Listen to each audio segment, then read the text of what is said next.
The Devices and Cartridges report delivers a general overview of your device and cartridge fleet.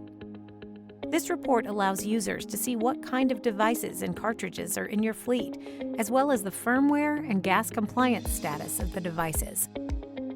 To see this report, sign in to Blackline Live and navigate to Blackline Analytics through the main menu.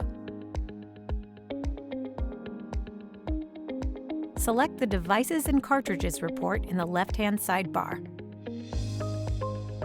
This report gives a current overview of your device fleet and allows you to see what kind of devices your organization has and how many of each kind, as well as how many cartridges and gas sensor combinations you're using. A device's firmware version can determine whether the device can use certain features.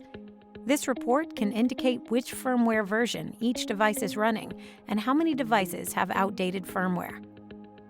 You can also use this report to check the gas compliance of your device fleet and see which devices need to be tested in the near future. The device logs table includes the date and time devices were last bump tested or calibrated, the date and time the next tests are due, as well as the current compliance status of each device.